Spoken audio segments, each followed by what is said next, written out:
Only one player has ever won 2 pack tournaments. Today I had the chance to become the second. I've been rank 1 before, I've won Pack Tour 32, I even got Psychic nerfed from 246 to 357 because I kept winning with it.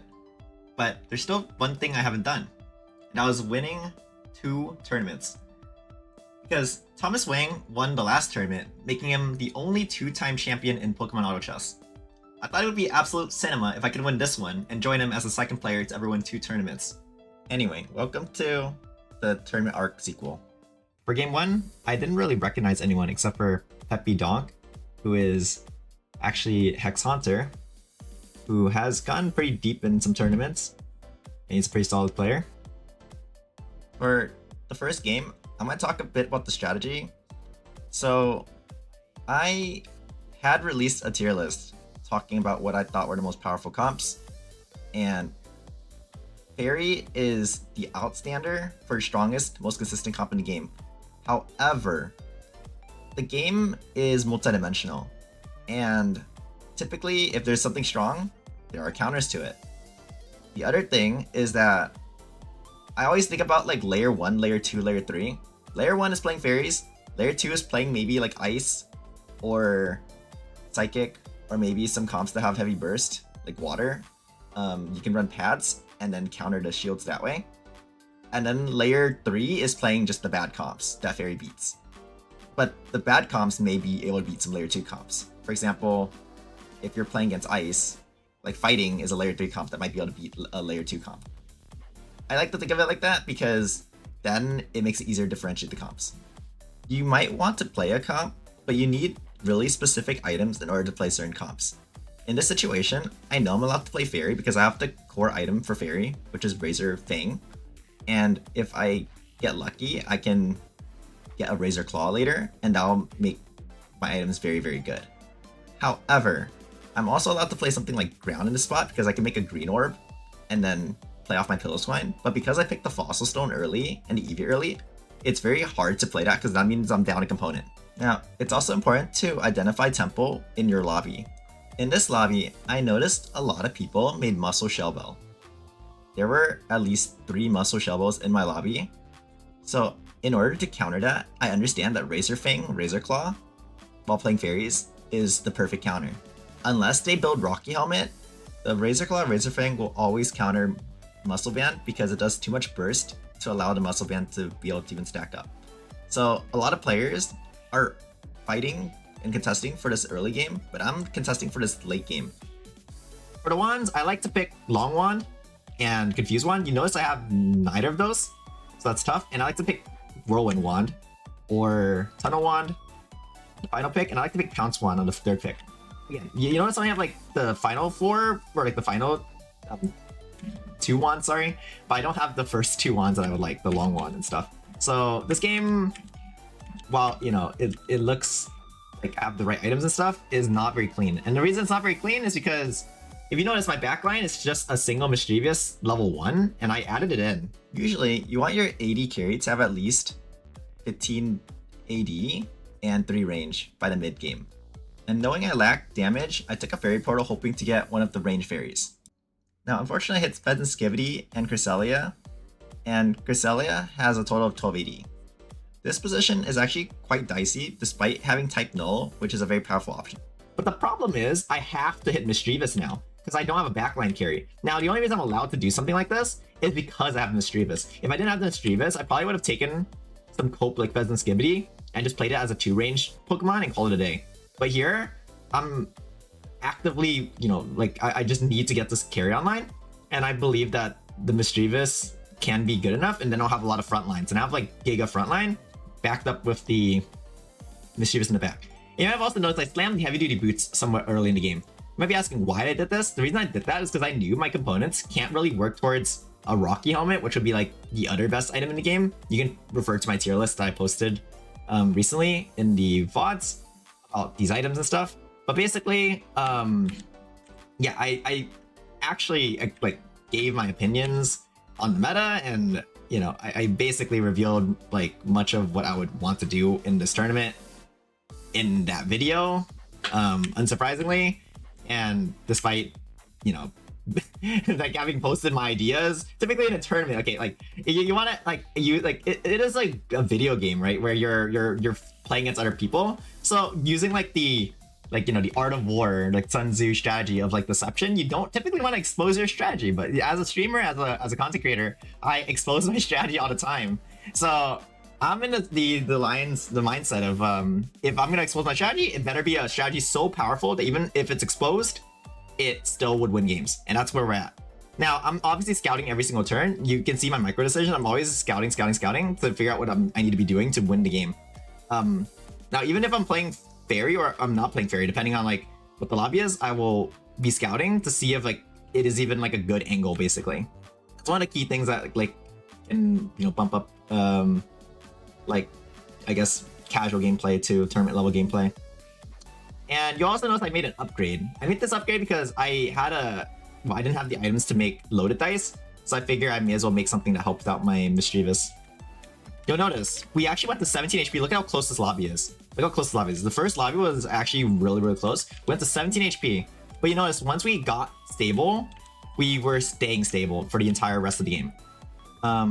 You notice we're still 1 HP, but we're still alive. We actually beat the top board. The top board is actually a high roll board that looks quite nice with a gourmet Artie, and he has hit Capsicid with a cooking pot with Magmarizer Flame Warp. So this guy's board is basically bonkers. He hit like look at this.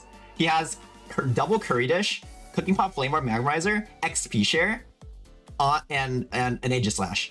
And you'll notice you may be like, well, like what? But I actually position in a very I guess aggressive manner to block him using my Shiny Charm, one of the best defensive items in the game, and I actually beat him. Or he's beat his ghost. And actually, I end up beating him again. And I end up beating him again. And with 1 HP, I actually take the first lobby as first place. Incredible, right? Game 2 is a lot smoother. I recognize Brother David and Sir Smithy. We open the Eevee, which allows us to play the same game plan, which is Fairy. And I just want to be making my crit items. And I take the long one. I still make triples. Like I still make this Golbat to keep up tempo. And I'm gonna actually skim really quickly through this game because this game, I think, had one of my strongest boards in the tournament. But despite that, it was very basic. This was the most bare bones game. And sometimes I talk about this on the stream too, but if your comp is basic and boring, it typically means it's a winning comp. Okay, so we're gonna skip through here. We have Razor Claw, Razor Fang. We put Shiny Charm on the Mimikyu. We're looking for Rocky Helmet and stuff. But then at some point I realized I won't be able to get to the Rocky Helmet. You notice I got a Bronze Dojo ticket. What I do is I put it on the Tinkaton because I saw a bunch of ground boards and I thought maybe if I get Fairy Steel, that could be really annoying for the ground boards to deal with. So, and I thought maybe one of them will be able to win out. That's a part of the scouting. That's really important, is knowing that. And I also, some things to note is I also reposition around like boards like this sometimes. Obviously this time didn't really work out because he also repositioned around me and then he got the Sableye to jump my backline here. But yeah, like in the mid game, repositioning is kind of important for dark units and stuff like that. And you notice one thing I do a lot is I add things to the team planner. And yeah, so I take a Fairy Portal and I actually hit a Namorous here. And you'll notice that this is just the most basic Fairy board ever. But notice a cool tech that I did. So this became my strongest board in the tournament, or one of my strongest boards, simply for the fact that it's almost unkillable with Incredible Burst. Like, so look at how the interaction between Shiny Charm and Mimikyu and Cover Band works. You notice that this Josiah was just penetrating through my entire team, but it can't get a single kill on anything. That's because the Cover Band is soaking damage, and the Mimikyu is soaking it with Protect. So that means that my entire team is essentially protected, and they don't move very much because of the Long Wand. So essentially, I just have a nearly immortal team for the most part.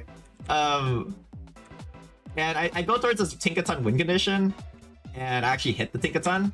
Now we just have this Tinkaton Pokemon has I think 30 attack, so it's got 60 attack. It's got Steel, so it's penetrating, and I have Ghost Energy activated. Needless to say, this board was egregiously powerful and proving my point that Fairy is the best energy in the game still, regardless. Now, so going to game 2, you know, in the standings, we have basically went first in my first 2 games. Actually, incredible run, right? And so in the 3rd game, we actually have some real players now. This is where it gets spicier because we have Airy, Tort, and Bush, and me in the same lobby. 2 previous tournament winners. Tort's obviously a very strong player. He's ranked 1 very, very often. So we are in for a very tough game. Now, what do I do in this game? Well, I'm trying to play Fairy again, but I noticed something. I can't play Fairy. And this is where, like, you know, as a player might be like, well, what do I do? Well, I take the next plan since I have, like, multiple master plans, because I even though I have, like, the master plan, which is to play Fairy, my other master plan is to play Water. But I was planning on saving this for the finals. Why? Because Water is riskier. Now, what happens is, this game is actually really interesting. This is my favorite game of the tournament here. I walk up to the Aqua Monica, and I'm trying to take it because it gives you 5% more water spawns. Or like 5% spawn per slot in your shop. It increases your odds of hitting up a water Pokemon. But instead, since my opponent took a water Monica, I took an icy flute. Because this is like, and if you follow me or follow my channel, you notice that I actually took icy flute for the vibes the other time, and I was quite impressed with it. So I was like, you know what? I'm down to take a risk here because it does a very strong lobby, and I think ice can be really powerful. It's probably one of the most powerful traits in the game right now, and it can compete with Fairy and can compete with Water, and will actually beat the Water player if he's actually playing Water. So I actually take the Icy Monica, and I have AP items. I'm ready to play Water, but you know, I have to take this. Now, here, since I'm playing Water, I'm looking for Specs pads. That's what I'm looking for. So if you notice, I like to build Specs pads when I'm playing Water. So yeah, so I'm just raw Specs and then charcoaling my Squirtle. Now, I actually find a Marill, so I actually upgrade my Marill and I sell my Squirtle because I would rather have it on the stronger Pokemon. But you notice, I actually do not win a single fight. My board is way too weak. It has no front line. The back line is just a Marill. So this board is way too weak to take a fight win. This is actually quite incredible. So we actually lose all the way up to stage 9. We are the lowest HP in the lobby besides Bush, who also was losing all the way up to the stage 9. And one of the worst parts is, this is a set player lobby, so you know that the aggression is higher. But you'll know something. I actually have a lot of Magic Carps. So I was thinking, well, what if I just go for Gyarados? I'm about to get hit Gyarados. The thing is, I'm still trying to play for Ice. So I'm thinking about like maybe playing like Kyurem or High Rolling Kyurem later and going like Gyarados Ice and stuff. So I take this Ice Portal. But then, you'll notice, Ice Pokemon is Delibum. And Delibum is not in the S tiers. But you know what is in the S tiers in my unique tier list? Latios and Latias. So what we do is we put the 5s in the bag and we click the Latios and Latias. And we still have to play this Maro stuff because we still want to fish for Gyarados. Now I'm thinking about a full pivot to Dragon. And you're like, this is round 3 of the tournament. Are we seriously playing such a risky comp as Dragon when we could just win with Fairy for free? The answer is yes. Because we don't have the items to play Fairy. We can't play Fairy. We have to play a different trait. And this is part about like knowing your options. I know that I need to play Dragon. Now, in order to play Dragon, I need a Rocky Helmet. I need a Rocky Helmet. That item is way too critical. If you notice my item tier list, I put the S tier. I'm not trying to bait you guys. I literally put Razor Fang and Rocky Helmet as the best 2 items in the game. So we're really close to Gyarados, but we're still bottom line. We're 42 HP. And people were watching Torch Stream. There was like, I think like 60 viewers at the time. And to me, it felt like we were the underdog in this spot because we're bottom lobby and we have to catch up. Our only game plan to catch up is to play Water and also to hope that we can fish up the Gyarados, but we got the Ice Monica and we had to pivot from Water into Ice and Ice into Dragon. So it looked kind of tough here. Tort has been one-streaking the entire time. He's playing Light, one of the most powerful comps for one-streaking. And I see Airy is playing Gourmet, and he hit one of the powerful Pokemon. He hit the Farfetch'd, the Galarian version, but still the Farfetch'd. And I was thinking to myself, how am I going to get out of this lobby? Because I know Airy will catch up because Airy is very strong. He's very comfortable in Gourmet. He's going to be able to pivot to a winning position. I have to be able to pivot to a winning position, or else I'm screwed. And I am like, again, I haven't been able to win streak. I didn't get to play Fairy. I'm playing AP, which I was planning to save for the finals, not for this moment, you know? And now I'm like, oh, okay, hit this little, and I'm like, okay, you know what? Maybe we'll try to like we'll probably use the 2 Dittos. I was debating whether to use the 2 Dittos on the dragon, or the Gyarados to get the dragon stuff, and I was like, you know what, I have to go now. Like we just have to be strong now here. So I do this with my items. You see I'm still hesitating on the decision here. I do this. I'm still trying to figure out what to do with the other 2 items, but I think like myself, since I'm at the bottom of the lobby and I have to take wins, I'm gonna have to be in a position where I have to be a bit more frisky. So I need to get a Rocky helmet. And this is where a high-level decision often gets overlooked. So I usually follow a general rule where if I have more than 4 components, I will slam, so I have less than 4. But in this situation, I think that my items would be too bad if I did that. Remember, we gotta catch up to the lobby leader. And it was really unlucky that I had to fight Tort here. And this is the fight that almost like cost me my tournament run. Yeah, so we just straight lose to Tort. He's 100 streaking, we made our tempos play, and we just lost. That's very bad. That like, if you know how the course of Pokemon Auto Chess goes, if the bottom lobby doesn't catch up to the top lobby, you are in a bad spot. That's just how it works. You need to catch up to the top lobby if you're in the bottom lobby. That's just how it works. And Aerie also lost to the top lobby. You notice Aerie's on 18? So we'll notice that Tort is basically steamrolling this lobby, and we're in the bottom of the lobby, so we need to beat every other player or else we will lose. And that's just how it works.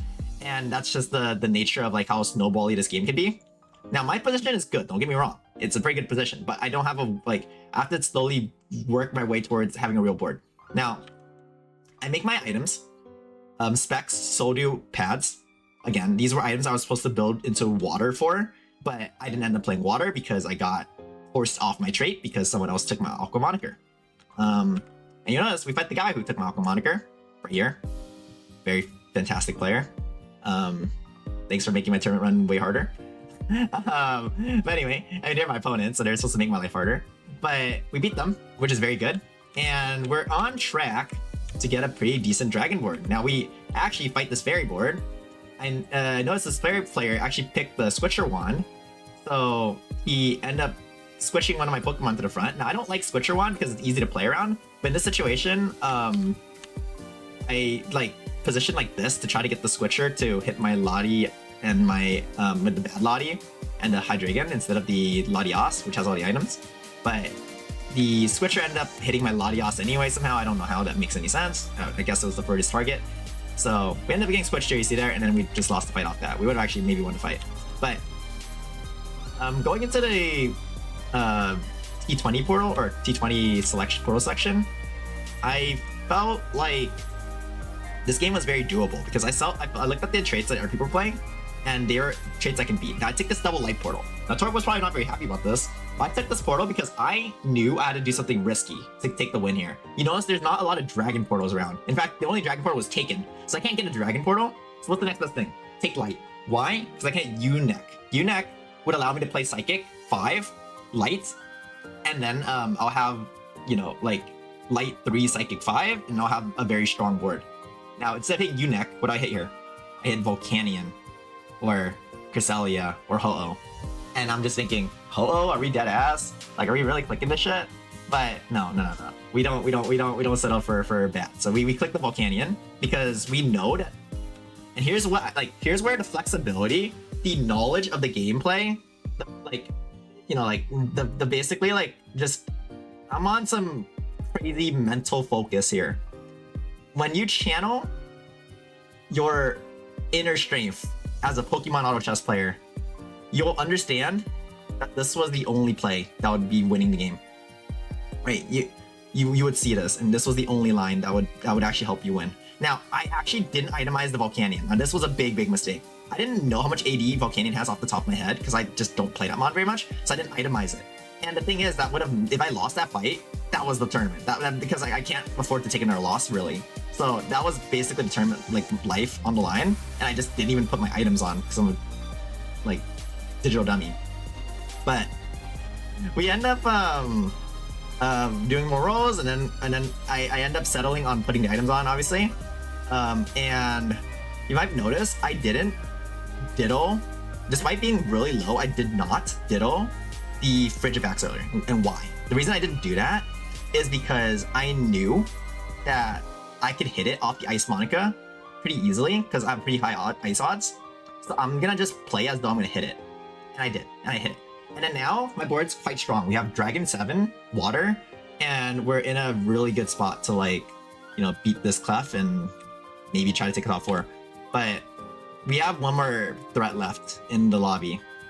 That threat is a lingering threat that has been around for a while. And you know who that threat is? It's the other person bottom streaking. We haven't fought them yet. Remember, there wasn't just me bottom streaking, there was also Airy bottom streaking. And if you remember, the bottom streakers are contesting each other for the strongest place in the lobby or going 8th. Those are the 2 things we're contesting each other for. Now, you notice Airy has a very strong Fairy board, and you saw from my other first 2 games, Fairy is a broken synergy. And he has perfect crit on it with incredible speed, gourmet active. Needless to say, it bodied my board. But, yeah, but we're not dead yet. And if you notice, there's actually just multiple people up, like, you know, at low HP. So I'm thinking if, like, you know, Bush could lose, and then if the Mimikyu player could lose, then we could take a top 4 and get out of this lobby. But actually, we fight at the, you know, at the critical moment of the game. We fight Torts. And Tort's been one streaking the entire time, except until, like, you know, he fought like Ares board probably and lost the fight, but he's been one streaking against every other player. And I actually didn't know I was gonna fight him because I was pitched around the other player because I thought that I was further distance from the other player. So when I fought Tort here, I was very, very surprised, but we still end up having a strong enough board to take him out anyway, which is very, very lucky. Now my game plan here is to get to Dragon 7 again, because, you know, I'm on Water Aquatic from the Drizzile stuff, but I need to get back to Dragon 7. And over here, I can actually take the Dawnstone and take Psychic 3, but I actually choose not to because I believe that having a bigger tank is better. I just don't have a very bulky frontliner. So I take the Muscle Band to, you know, hope that it's some defenses, basically. Now, this guy's a Squitcher Wand, and this is why I don't like Squitcher Wand, by the way. You see how I position perfectly in a way where the Squitcher Wand basically does nothing? And now I take the win on him, and that gives him, that basically secures my position in top 4. But we noticed we won the last 2 games, right? So I was thinking, what if I could play to win another game? Because I had the gremlin speaking. I'm like, you know what? Like, I'm in a pretty good position here. I think I can take the lobby. So I level, get my Dragon 7, and then I end up beating Tort's board, and now I take more defensive items because I need more defensive items, because that's the only way I could beat Ares board, because Ares board is just this crit spam Fairy with Gourmet. And I can reposition around Ares board. He also counter repositioned into me. But in this situation, my Drizzile should take farthest target cast, which was incidentally the Amorous, which one-shot it because of the pad specs I have. And then bang, I beat Ares board as well here. And now it suddenly looks like I'm the strongest player in the lobby. Because I am. I beat Torts board and I beat Ares board. And now I'm beating Torts board again. And then now I'm the most HP. And now I position around Ares board again. And I beat Ares board again. And that's pretty much it for this game. Because after this, and he actually gets a pretty sneaky thing here. After this, we take the lobby win.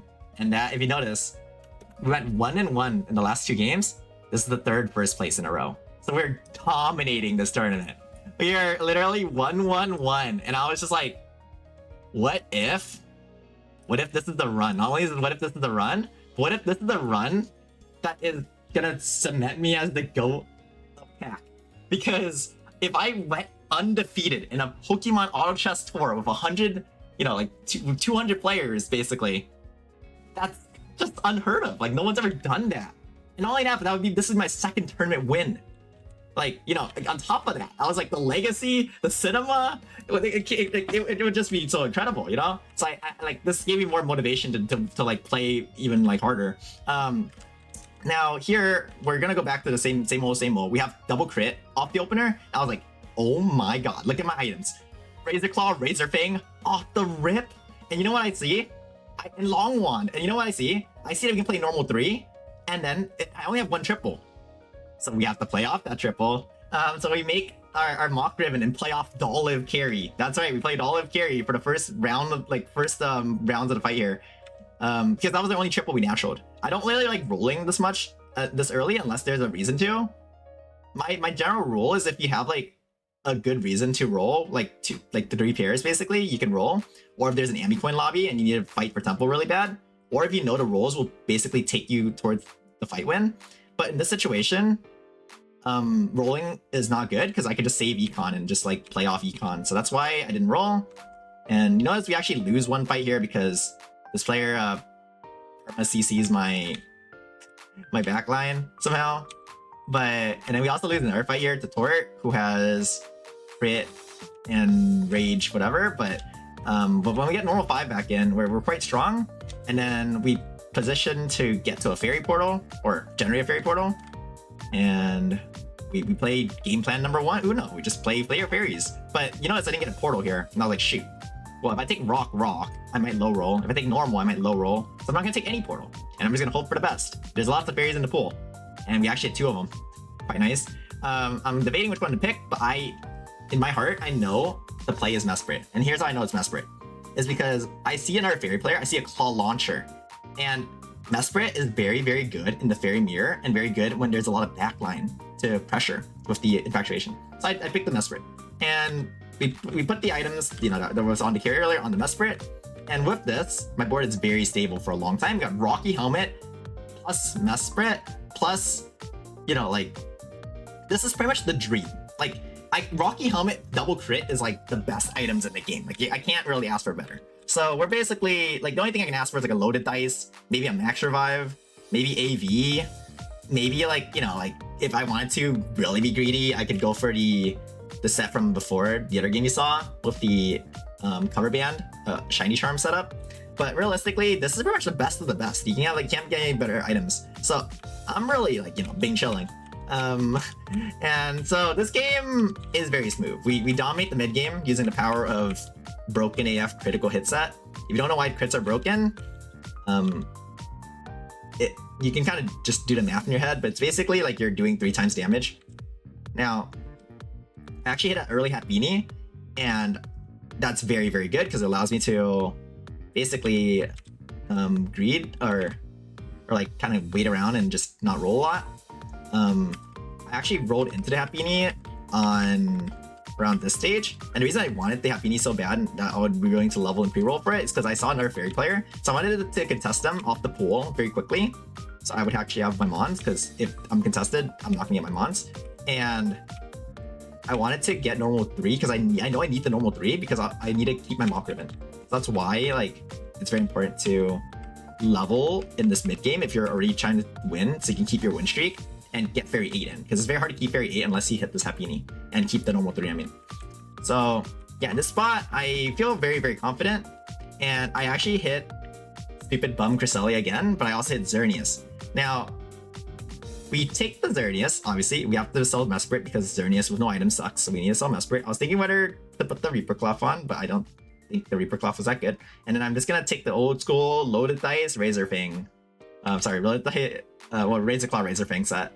And I also noticed there's a ghost player, so I make an ability shield because I know that with ability shield it will troll the ghost player very, very hard. And there's also an ice player, so it will help against that player too. And it's quite good. And we lose to the ice player here, but you'll notice we fight the ghost player here, and with this ability shield that we have in the backline here, it's protecting my backline very hard. We have lots of burst.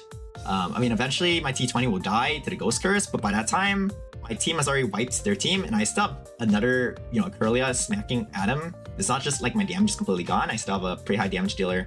So we're able to take the fight win against Ghost, and basically we are smooth dominating here. There's not much, so I do lose a couple fights here in the middle game here. Some to bad positioning, some of which to just their board is stronger. Like this person has a Chansey, I don't have a Chansey yet, for example. But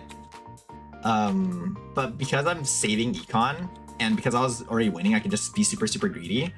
I basically just greed my way into finding Blissey here. So I actually do a technique that I like to do a lot, where I wait for the player who's contesting me to die, and the moment they die, I just roll very, very fast. So you see how the person that had the Blissey died? It was the Cortelia. Now I roll very fast because I know my mons are just in the pool, ready for me to find them. And I'm not even scouting to see if like I can do something. And I actually hit the Blissey on the roll down here. And at this point, it's pretty much lights out, because with this Blissey, with the Rocky Helmet Assault Vest, my front line is actually really, really powerful. Now this ice comp is very annoying, don't get me wrong, but again, with this Blissey, with like the setup, my board is pretty much unstoppable. And I actually even hit the Togepi or the Togekiss just to cement my victory.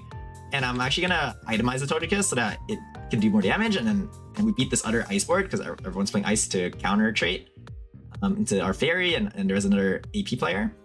And yeah, we actually take the 3rd win in a row. Wait, what the front? What the hell? That one's an emo.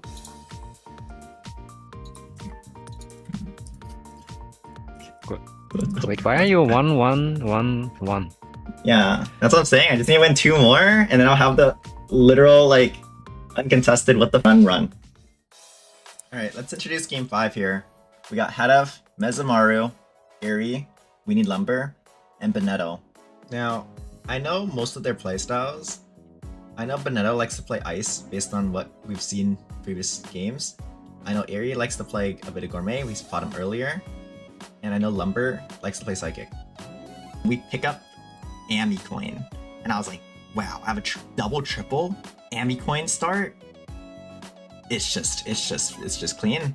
I mean, I had 1 triple, but because of the Ami Coins lobby and I have a 2 pair again, or a 3 pair, you see I have 3 pairs on the bench. I rolled to hit the next triple, and then I hit it in 1 roll, and then I decided to stop on this, and I'm actually deciding to Rocky my Pikachu, and I actually decide to Ami my Pikachu because I think I'm gonna sell it later. The reason I want to sell it later is because my items lend towards like don't really lend towards fairy all too much, and I don't really want to play fairy off this position. I was actually thinking about playing or potentially playing fairy, but I'm not like, you know, like sold on it. Then I see these like babies in the pool in the shop, and I'm like, maybe I can play fairy. But here's the thing. I've been playing fairy for the last like 3 games, or maybe not 3 games. I played water last game, but like the first 3 games, and I played like water in the 3rd game or the 4th game, and I was thinking, well, I feel like that's very predictable, and I want to be as unpredictable as possible, because I knew from my experience that if you're predictable, you're a target. And knowing that I've won every single round up until this point, literally first place every single round, I know that I'm like on the radar for a lot of these players. I mean, I've been on the radar, you know, but now like I'm like assuredly on the radar. So what I do is I actually think about playing fighting this lobby. And there's one more reason why I'm thinking about playing fighting, and you'll see the reason why once we get into the portal here and we get the Kubfu. And the other reason I was thinking about playing fighting is because of this. Has a position where he's playing sound and he high rolls Politoed. And he actually did it like last turn. And so we know that he is about to fry the lobby. So I was thinking, if I play fighting, if me and him streak, and we know it's a 6-player lobby, then it'll be lights out. We can top 4. We don't need to win this lobby. Because I basically, like, I want to win first place because it would cement me as the GOAT. But like at the same time, like, I just want to top 4 because this is the semifinals, not the finals. I don't take out my strongest strats or anything. So I actually go for this fighting strat. And I'm pretty, like, I haven't played fighting on ladder a lot, but I've seen it win a lot. And I know the patterns that make it win. The pattern that makes it win is using this broken AF Rocky Helmet item, and I have Muscle Band to speed up my Urshifu to maybe get it more kills. And I also noticed that like Airy would be playing normal Gourmet, which allows me to break his shield using the fighting pop. So I can like maybe counter him in the mid game, which is what I'm doing right now. It was actually really close despite doing that, but you know, it's because I have a Kubfu. And I feel like in the later game it's better, and then I can make an assault vest here because I had a lot of ice components like lying around, and then this will allow me to get towards a fighting board. And the other thing I noticed is I knew this lumber guy is a psychic one trick basically, so he's always gonna play for crit spell. So I really wanted assault vest for my Kubfu to like roll down his Gardevoir basically. So that's what I was thinking. And I didn't have to take anything too frisky out. Like, I mean, fighting is a little bit frisky, but I think like knowing it's a 6-player lobby, and if I can play a comp with mediocre, like, you know, good mid-game tempo, I can take wins. The only issue is when I see this guy, he has a Ursula, and Ursula counter is fighting, to say the least. Because I usually have 1 or 2 carries, and I don't have, unless I have the safety goggles on it, which I do not think safety goggles is a very good item, I'm not going to be very good into them. But no fear, we're still, you know, doing our fighting thing, and we hit fighting 8 super early. We got lots and lots of money from our Ami coin, because we're playing a temple-based comp, and we are chilling. Obviously, we fight Hadaf, and Hadaf has a Grookey already, so we know he's going to win the lobby. We don't really care about him. Again, our goal is to stomp everyone else so that they starve, and that me and Hadaf are the only players that can actually play the game. Because we're the ones, you know, speaking and dominating the lobby. And we do not care if Hadaf wins, because at the end of the day, we just need a top 4. So we're trying to play against everyone else. And here's the one thing that I think that's very important about, you know, I talk about like how tournament play is different from ladder a lot. Tournament play is about counterplaying your opponent. You see, I am playing against my opponents here. I'm very sneaky. You notice I played fighting for the reason that I know that Benetto likes to play ice. I know this guy likes to play psychic, and I know I'm gonna make Assault Vest and Rocky Helmet, which control the psychic player a lot. Now I'm still losing this fight, don't get me wrong, but it controlled the psychic player a lot. I've played this matchup a couple of times. I know, like, I have a feel for the matchup, and I know in the mid game, because Hadaf is so strong and it's a 6-player lobby, we can stomp the rest of the lobby out so that they have like no HP. And you notice it works out like in my favor. We are basically 2nd place with good HP. Everyone else is kind of like low HP. So we're pretty good to try to top 4, but it's still gonna be really hard, obviously. At the Caldeo, which is a pretty high roll, and we fight against this board. And this board is an ice high roll. And you know it's an ice high roll because it hit Kirim. Kirim is not fair. That Mon lets you play Giga Flex. It lets you play like Aquatic 6, like a lot of different flex traits. So that Mon is very, very broken. Now we're thinking, wow, this guy's a goober threat, but we have our you know, our Timber early. We can keep training our Mons and then become stronger and stronger and stronger. We have another ice player here, and this ice player is a lot weaker.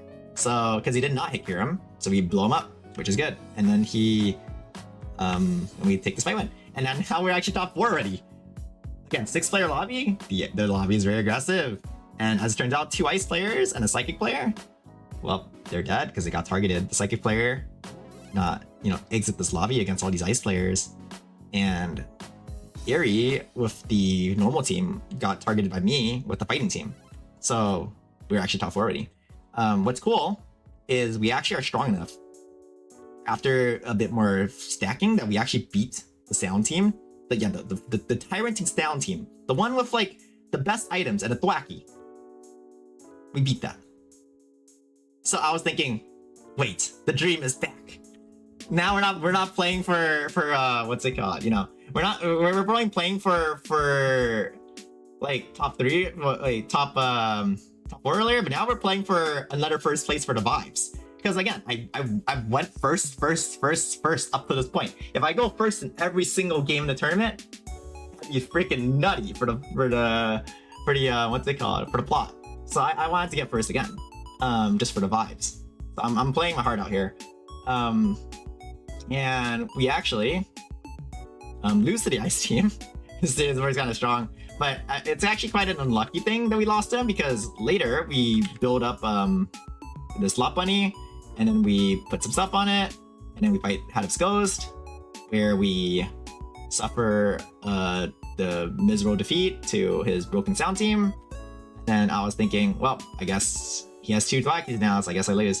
But actually, when we fight this ice team again, just because of how the Kirim cast worked this time, we actually beat the ice team this time around, which is very funny. So I was thinking to myself, like, well, what if like Hadaf kept me alive? Because next turn we lose to Hadaf because we're fighting Hadaf next. But if Hadaf keeps me alive to fight the ice team, because I know the ice team beats him. Now watch what happens. So Hadaf does not keep me alive. We get completely shamoned by the sound team, and then Hadaf ends up losing to the ice team. And I was saying to like people in the chat or people in the call, because there's some people in a pack, Power Pack, which is the server I like to hang out at. And I was talking to them like, what if this was tournament finals? And what if the best play was to lose to me on purpose so that I can take out the ice team, because you don't beat the ice team. That would have been really funny. But that was not tournament finals, so I don't think Hadaf was thinking like that. He was more thinking, well, I won, so or whatever. I already top forward, so I don't need to like sweat that hard.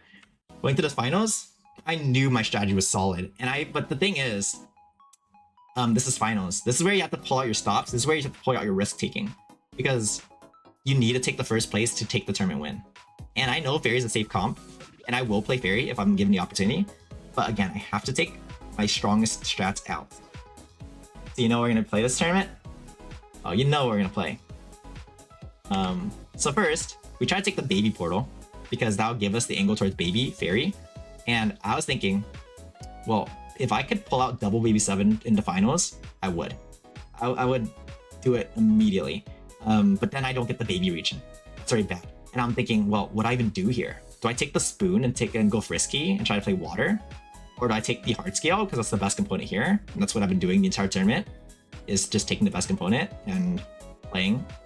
And I actually fumble. You see, I have 2 ground Pokemon in, and I try to put the ground Pokemon. You see, I try hockey, and I can hockey him in. I was actually fumbling for a little bit. I was a little bit nervous here. And I actually put the ground Pokemon in here. But yeah, and I missed out on 1 round of digging, slightly suboptimal. But since I'm not going to probably play ground, that won't affect, much later. But still, it is still a little bit of fumble. And I take a second hard scale, because I know Rocky Helmet's one of the best items in the game. And I'm holding water units, because I think water can end up being a strong thing. But here's the thing. I saw it earlier, we won with water earlier, so I know water is a very strong comp in a competitive setting. Now, actually, I take this fossil. And the reason I take this fossil is because there is a comp that I know how to play very well. I'm very comfortable with it. I will take it to finals, and I know it's won finals before. It's won many finals, actually. And water has won a lot, don't get me wrong. And Dragon has won a couple finals. But there's a comp that I'm very, very comfortable with, and I will take it out right now, even though I haven't played it in the entire tournament. And it is Psychic. And that's right. We actually see the Slowbro here, and we take the Slowbro here. Even though if I take the spoon here, I can play water by making a Specs. I take the Slowbro here, and I make... I don't make my Psychic Stone yet, and here's why. The art of deception is, the trick. If I make a Psy Stone here, it'll be very obvious to the rest of the lobby that we're playing Psychic. We can't let that happen. They're obviously the best players. They're gonna scout us. So, actually, art of deception, I actually don't make my Psy Stone yet, until the critical moment here. And I make my Psy Stone on default this stage. The reason I make my Psy Stone here is because I have the Abra and I still make Econ. I have Psychic 3. This could potentially reduce damage taken, because I have Psychic 3 with the Abra. It could maybe get a kill or 2. And this is the farthest moment where not making Psychic Stone would actually technically be a hindrance, right? If I didn't make the Psychic Stone here, maybe I do reduce damage here if I make the Psychic Stone here. I didn't end up reducing damage, but maybe, and that's where I thought, that was probably the longest possible outcome. Now, I need to get tiers when I'm playing Psychic. I know that people are gonna play Ice. We saw Benetto play Ice every single game up to this point. We know, we're gonna get countered. How do you play Psychic in a meta where we know that people are gonna play Ice just to counter you? Okay, how do you do that? And how do you beat all these fairy teams that are gonna be very, very powerful? We saw crit sets coming from Sin and coming from Meza, both. See this fairy crit stuff, and then this Pikachu crit stuff. We see how Razor Claw Razor Fang. We were talking about how Razor Claw Razor Fang has won us every single game that we had it so far. Isn't that crazy? And then we don't have that. So how do we combat that? How do we even come close to beating the best items in the game while not having the best start in the game? The trick is to play traits that are catch-up based. And here I sell all my Magikarps because I know I'm doing a Psychic reroll and I am down to take the risk. So I'm gonna roll and try to hit Psychic unit, hit Psychic 5. And then I'm 5, and then if you follow my stream, you know how to do the Psychic reroll. 5 for 15, 16, 17. 18. So we're 18. And now we have to trim down to Psychic 4 for 20. And you know what? That's right. I mess up. I pushed for 21 rolls here. And I didn't put another Psychic unit in. So I didn't have side 21. So I was missing an unknown here. And that's when I decided, oh my gosh, I should just like take a pause here and breathe, relax, like stop rolling, because I already messed up. And I don't want to like, you know, like smooth my grill here. Like I already messed up. Like I straight messed up. I should just salvage the play. And so basically it's not that bad, but I missed one unknown here. And that's not very characteristic of me. I usually get every single one.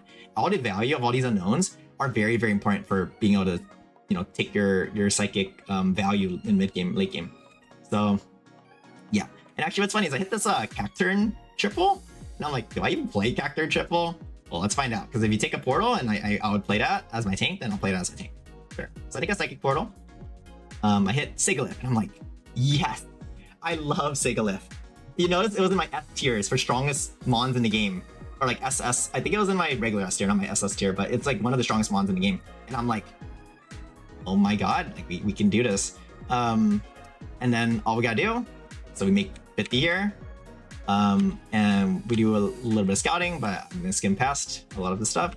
And I realized, well, a couple things. First of all, I thought I was gonna play, I saw this Yuxi board. And I saw that the Yuxi board was gonna, or the Smeargle board was gonna do double Yuxi. See here? And I was gonna fight against that. I'm 20 distance away, but there's a chance I fight against someone else. But because I have a chance of fighting against that, what I do is I play my value unknowns, because I cannot beat 2 Yuxis at this stage. My board doesn't beat 2 Yuxis. So instead of trying to beat 2 Yuxis, I try to play my value unknowns, so I don't have to like, so I can get these out of the way. But unfortunately for me, I fight against Sin, who's a board I actually could have beat. So I got, like, you know, like, because I scouted, I got punished for the play. Because I would have beat this board if I played my real board. But I played this board to breed for unknowns because I thought that I needed to. Because I was going to lose to the Yuxis. That was a very annoying thing from my end. But it's okay. Now, obviously, seeing the player playing Psychic and Smeargle caught me a little bit off. Now, what I wanted to do is I wanted to level to put Psychic 7 here, so I could beat the Smeargle guy, because I knew he's contesting me and I know I have to beat him. So actually, I just take a late decision to level, but I mess up. I have Ninkata here instead of stupid freaking whatever, so I have Psychic 6 in. And then like, and these 2 fumbles has costed me like, you know, this fight, and now like the last fight, like it was costed by the fumble with the bad scouting. And then this fight, I just fumbled the unit, so I don't get my Psychic shop, and I don't even take the fight win. Because if I had Psychic 7, I would the cast there probably would have killed this, and I would have, or, you know, I killed more mons like faster, and I could have got the fight win here. But because I don't have Psychic 7, I didn't even take the fight win here. So I just took like damage unnecessarily. I lost my Psychic shop, and I'm like just kind of low-key panicking, because I'm like, really? Am I really gonna throw this game like that? Like, after all like how well I played up till now, I'm just like throwing like the bag here like so hard. No, this felt really bad for my end. Like this was not like, it's not good. But I realized one more thing, and I haven't fought the Smeargle guy yet. And because I haven't fought the Smeargle guy yet, I have to roll down before he does, or else I won't be able to get my units, because he's contesting me and he's gonna have better stuff than me. So I actually roll down very, very fast to get to my units. Now, this is something I do a lot when I'm playing Psychic, is I do a roll down like as early as stage 12, even to full 0 if you have to.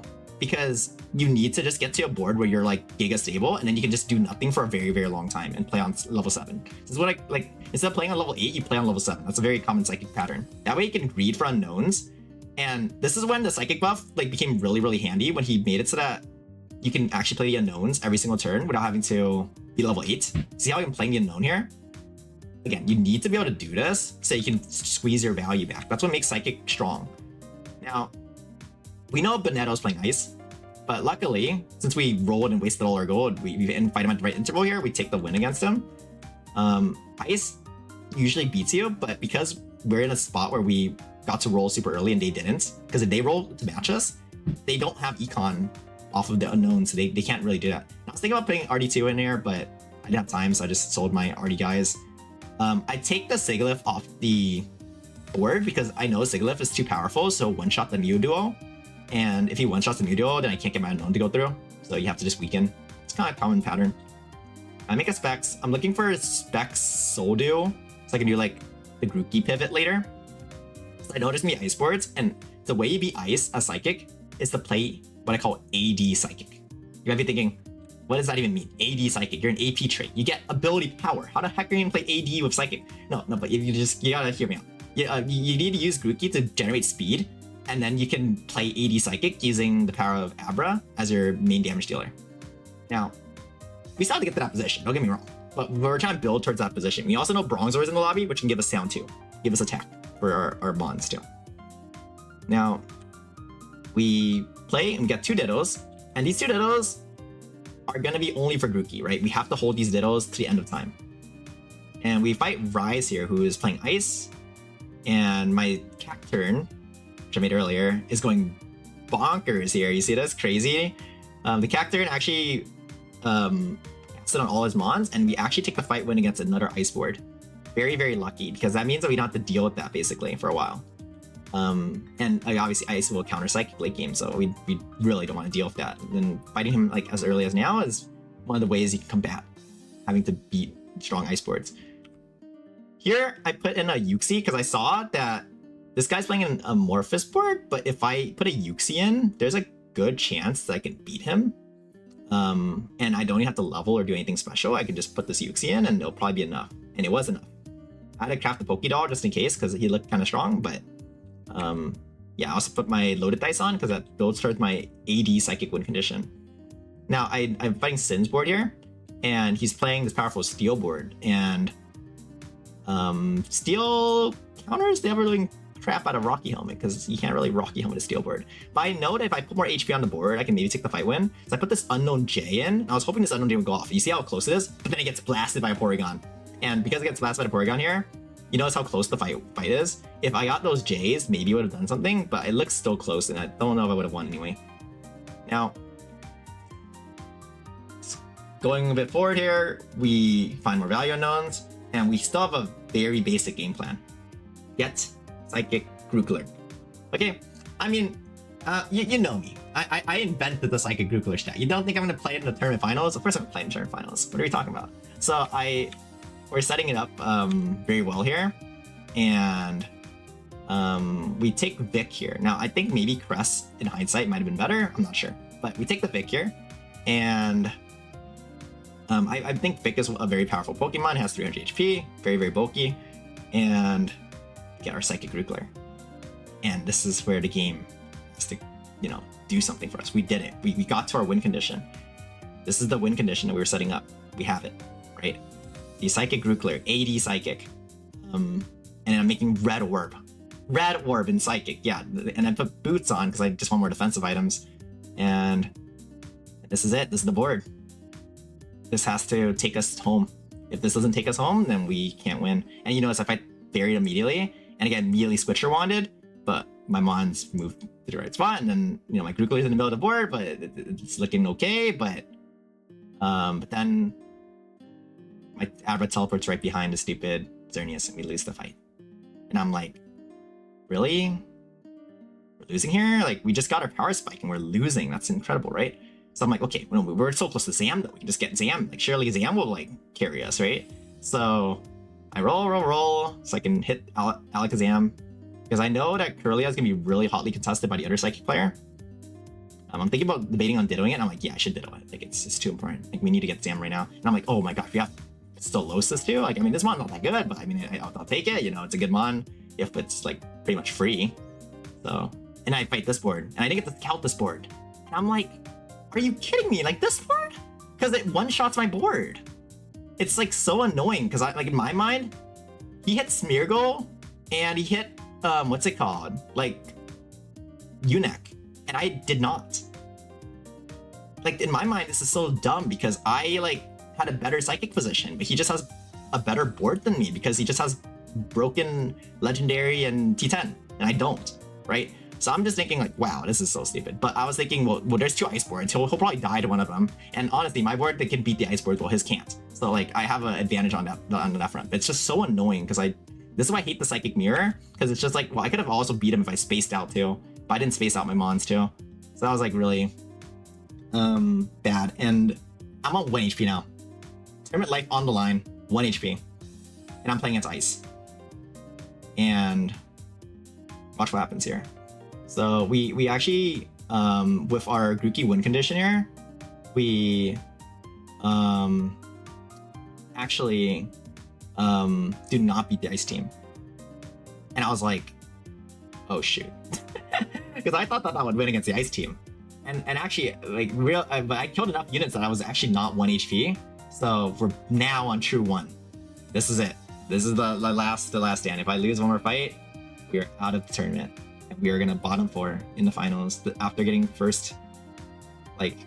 like a 2 average placement for the last like 8, like 5 rounds. Incredible. But no worry, because we have one more strat. When all else fails, there's something called what I call M every turn. M every turn is putting unknown M every single turn, and that's how you make Psychic truly hit its endgame. That's the peak Psychic. If you can put unknown M every turn. Now, why didn't I do it earlier? I didn't have any M's. If I found M's, I would have put them in. You notice my econ's so low because we're so broke. And so we found our first M and we put it in. And we found a second M, and I'm like, yes! M every turn. M every turn. If you notice, I say that a lot on stream when I'm playing Psychic. You have to M every turn. Because you're just way too weak. The casting is way too slow. But if you can M every single turn, then you can make your casting faster. I actually pick up a Soldu here because if our casting is slow, then we have to, play in a manner where we're trying to cast faster. Now, I have an M here. That's my lifeblood. So instead of M'ing here, I actually use an L. The reason I use an L is because I know this board I'm fighting against is quite weak compared to the other boards. Yeah, this board, the board with Aegis Slash, Porygon. That board's the weak board, by the way. I mean, this is finals. So anyway, I know that L is strong enough to troll him, and I had unknown Oven last turn, so I'm basically using 2 unknowns on him. So that's why I know that that's enough. I take him out with just the L. And now that lets me save our M's for more important targets like the ice board and the fairy board and the sound board, right? And we M again. M every turn that we can. And we have to reposition so that the fairy board doesn't snipe our backline. So we do. We reposition so the fairy board doesn't destroy our backline. And you notice, who's the guy on 69 HP right now? That's Rise, and he's the player who's playing the ice board. We're playing Psychic at 1 HP. So we're playing against someone who's on 69 HP, who's playing a counter trait, and we're on 1 HP. Now I take the Shiny Charm, because Psychic, you can always use more Shiny Charms. And I'm actually gonna put the Psychic Shiny Charm on my Duosion, because I think I need that guy to cast. And you see what I'm hovering my Ditto on? I'm hovering it on Unknown M. I need Unknown M every turn. Now, it would be so nice to have a Rillaboom. It would be so nice. But, I don't have the time. We're too dead. So we have to just use Unknown... we have to just make sure we have an M every turn. And use Unknown D on the M here. It's a very proactive decision. So I make sure I can keep an M every turn. Because, see how I have an M on bench? That means if I spend an M here, I can still have one ready to go. And I can just Ditto the next one. M every turn. And we fight the Ice Board here. And you'll notice... we're actually sneaking our way through, and we beat it. We finally were strong enough to beat the ice board. The board that's countering us. The board that will eventually be our downfall. If, it is allowed to scale. We're beating it. I'm like, wow, that's crazy. And so we put Unknown question mark in. Unknown question mark allows us to generate more unknowns and allows us to get to our M's and stuff. I was thinking about whether to put the W in. I'm just like, the W is not doing anything, bro. I was thinking the W could maybe generate me a Grookey, and if a Grookey can help me get towards Rillaboom, which could be a big enough power swing that I could play it. But I didn't end up on that decision. Now, we know we're against the soundboard next. We could also be against the ice board, but we know most chances against the soundboard. So the soundboard should be a good matchup for me. So I just put an M in this turn, and if I get my Duosion to cast, it should nuke his board, and it does. And so with this, we take at least second place. And he's fought the Sound Ghost, so he actually lost one. So now it's a final fight for first. And what do? I don't even know what to do here, right? Put an M in, because that's what I should do. And then we let it rip, and this is the fight. This is the final fight. And whoever wins this is the pack tournament champion. I'll just let it play out. Because it was very close. And we lose. On 9 HP, Rise takes Pack Tour 37. And honestly, I won a tournament already. I don't need to win another one. I already did everything. And just this run already was, enough content for you guys, right? So, yeah, I hope you guys enjoyed the post-com here, the tournament post-com. I asked Rise to do an exclusive interview. So, it's not gonna be in the same recording here, but we're gonna go and see how, Rise was thinking during the tournament here. I'm very excited to talk to you, guy. Well, first of all, how are you doing? How's I'm doing great, thanks. Can you How introduce about you? yourself a little bit? Do you have how long have you been playing the game? Like, how did you get introduced to it? And that stuff. Yeah, I think I started playing the game like 2 years ago. It was something about patch 5.7 or 5.8. But at the time, I didn't used to play that much. It was just a random game that I used to play with my brother and with some friends. And then, with the passing of time, I started playing more and more, and I can tell you, it became kind of an addiction. Mm-hmm. I play it a lot. Yeah. I was gonna ask a follow-up question. So it's more related to general gameplay here, because I think that's what people are gonna be here for. What was your game plan going to the tournament? Did you have some lines that you were looking for? Yeah, sure. To be fair, I was thinking to play some easy top four comps in the first rounds, as usual. Something like, I don't know, checking Human 2 for Rage, so playing Fire Human, which I have pretty, I don't know how to say it. I can play it pretty good, I'd say. Then obviously Fairy, which I'd say is the strongest comp at the moment. So against low elo players, you can outbuild an end game and run over them with fairies. And going on to the tourney, so facing stronger players, I was thinking to build some counter comps such as ground, which I used to win. It was I think quarterfinals. I played ground, which is we both know is one of the strongest comp in end game, and ice aquatic obviously, which led me to win the final. Mm-hmm. Did anything surprise you about the meta? Or anything anyone played that's surprising? To be fair, yes. I was thinking that with Chimeco's nerf, sound would be really bad, because I've always thought that sound was a baby comp, baby 3 early eggs for Econ into baby 7 Chimeco, no? Which was very strong for this patch. But I've noticed that Hadf, I don't remember wrong, had very, very much success with it.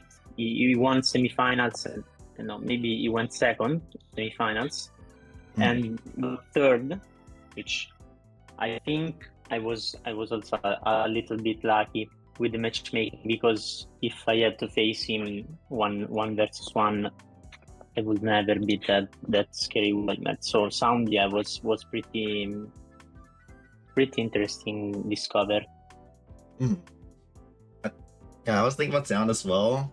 Before the tournament, and I thought it was a comp that had potential to be really powerful, because Thwaki is still obviously really strong. But I felt like it was a little too risky to try to go for, I think, either Chata or Audino, which I thought were S tiers, but it was, again, for me, it kind of well, if I had Chateau Audino, it's pretty playable, but without those two, it feels very hard to pivot to get to Ataki before I die. Yeah. So that's kind of my issue with Sam Yeah, at the time. I agree. Yeah. Surely, 100%. It has become pretty much eat to AKE or go bottom 4 comp, no? Yeah, it's very tough, but I think it is worth, like, you know, for a finals attempting for it, because it's not gonna be very contested, and it's very smart for Hadaf to take it because it's pretty good, strong end game.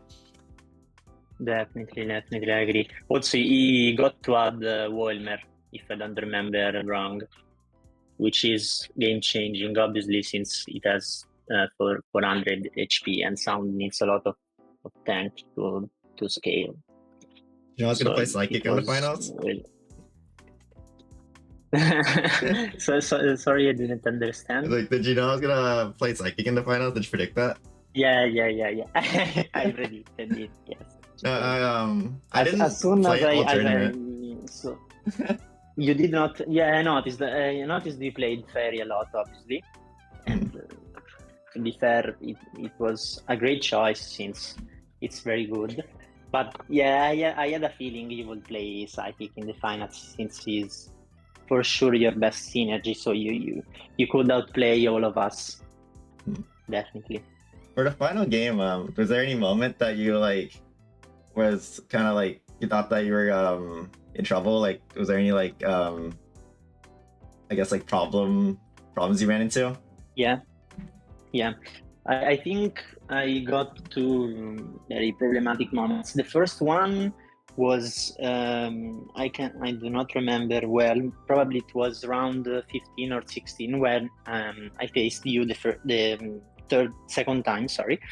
And I tried to, because I went fast 7, I rolled down for Vanillish and slammed the items on it, but still couldn't beat your, what were you playing, Sigil, if I don't remember wrong. So I dropped a little bit of econ and I lost the win streak. That was surely the first problematic moment. And then two rounds later, I face Wolmer. And I lose, like I didn't kill a unit, so I thought it was pretty much over. But then some lucky matchups. I saw you lost. I think once against the Sin, which was pretty key in the end. And Adv lost a couple rounds too. So when I noticed that you two were around 1.5 lives, I wouldn't say I was chill, but I calmed myself, because obviously I was very, I don't know how to say, tense. I wasn't very calm.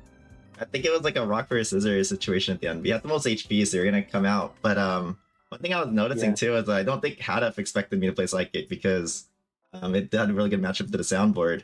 I expected an ice board, but the way I was like trying to play, I knew I was gonna be ice, like at least 1 or 2 ice boards, just because Benetto was playing it like every single game in the last tournament or like the last 2 games. So I was like, oh yeah, there's gonna be like 2 players maybe playing it, but I was like, you know what, I'm just gonna take it in because like it's like one of those things I'm like used to the matchup. So even if I don't think the matchup's that good, it's like I feel like a lot of people don't know the matchup from the other side of it. So then like they don't expect the Psychic board to beat the Ice board because I know how to play into the matchup. So like what I did, you saw my build, I was playing more like AD Psychic, and there was another player playing Psychic. It was Klein, and he was playing more like the traditional build with like the crit spell stuff, and I didn't think that was very good into the field at the time, so I didn't build into that. So I agree. Indeed, Klein had a lot of troubles dealing with the lobby, while you had, I'd say, rougher mid game, but in the end you were very strong. I was definitely scared of the RAD build. And I think like we can kind of wrap it up here. I have one final question here. What's one piece of advice you'd give to someone who's trying to improve? If you have one. I don't know. Probably watching a lot of stronger players play the game. Like it is very important for the decision making, which is one of the most important things in this game. No, having a fast decision making is what makes you a real strong player. Mhm. And yeah, you should definitely watch like streamings or VODs to understand the strength of the units, the synergy which are better for the meta, and also to understand how to have a faster decision making. All right, I think that was pretty good. So I'm gonna include this a little bit at Was the end it? of my. Yeah, I think it's good. I'll chop out some more stuff, but I'll try to edit some stuff out. But yeah, Yeah, it'll be thanks. included at the end of the video. So I'm gonna release that coming sometime, maybe this week if I don't slack on editing. Nice. Nice. I love watching. I have to say this. I love watching your streams and your videos. I think they're very entertaining, and you have a very good ability to um, showcase what's good in the patch, but also having fun and trying different stuff. Thank you. And also, you are very good at explaining. I think this is very important for players. To be fair, I became a better player myself watching you play, so I have to thank you. Thank you.